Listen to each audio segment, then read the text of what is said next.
TV में देखना, लोगों ने कहा कि महाराज टीवी में देखने में और साक्षात देखने में क्या अंतर है?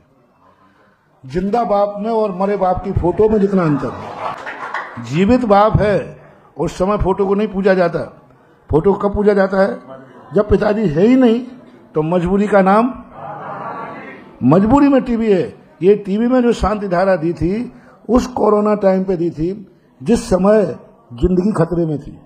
मंदिर जा नहीं सकते, मंदिर में अभिषेक कर नहीं सकते, इसलिए उस समय के लिए टीवी थी। अब यदि तुम शांति धारा के मंदिर खुले हैं, मंदिर में अभिषेक हो रहा है और टीवी शांति धारा में देख रहे हो और मंदिर जा सकते हो, तो मामला गड़बड़ है। अब उनके लिए शांति धारा है जो बीमार हैं, असमर्थ हैं, जहां मंदिर है नहीं, विदेश में लोग रह रहे हैं, इन लोगों के लिए है। टीवी वाला तो टीवी के हिसाब से वो तो गलीमत है कि आपका जैन टीवी है तो नहीं चल रहा है। यदि यही शांति धारा न्यूज में दिखाई जाए तो बीच में हर सेकंड के बाद वो विज्ञापन भी दिखाएगा। वो उसकी कमाई है। चैनल तुम्हें शांति धारा दिखाने के लिए नहीं बनाया गया है, चैनल पैसे कमाने के लिए बनाया गया है। आप किसी चैनल वाले से पूछिए चैनल काहे के लिए है? व्यापार है।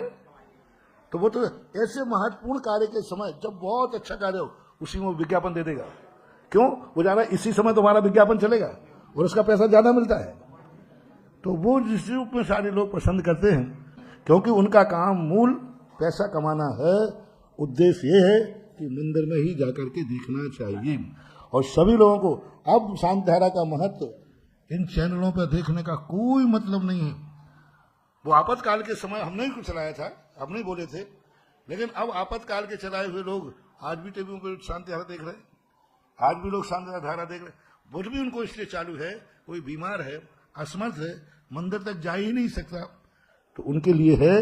बाकी सभी लोगों से आपके प्रश्न के माध्यम से है कि ओरिजिनल मंदिर की शांति धारा का जो शक्ति है वो उसमें किंचित मात्र भी शक्ति नहीं है। जैसे नमोस्तु करोगे, मैं आशीर्वाद दूंगा, मेरी एनर्जी साथ में जाएगी कि नहीं?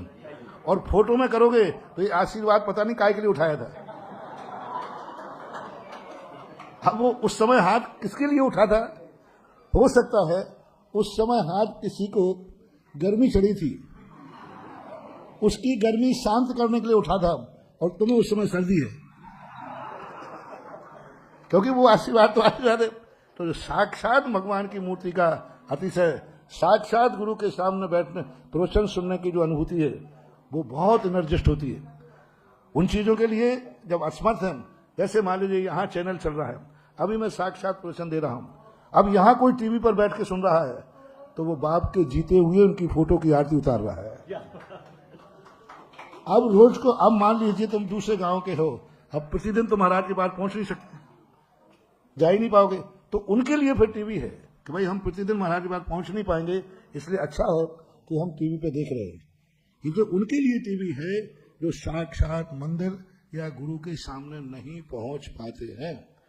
इसलिए मजबूरी को आप मार्ग न बनाएं और ये भी देखें कि टीवी चैनलों का व्यापार है, ना का उनका धर्म है।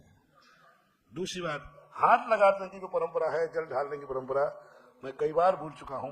हाथ लगाने की अपेक्षा हाथ जोड़ करके खड़े होने पर बराबर तुम्हें पुण्य का बंध होता है। अब बीच में कई बार जल ढालना पड़ता है, क्योंकि जल की कमी हो जाती है, तो वो पूर्ति तो करना पड़ेगी, नहीं तो जल बंद हो जाएगा तो खत्म हो जाएगा। ज्यादा भारी यदि कलश उठाते हैं हम तो कई बार उठाने वाला उसके हाथ कांपने लग जाते हैं। तो कुछ समस्याएं भी हैं, उनकी तरफ भी ध्यान देना चाहिए।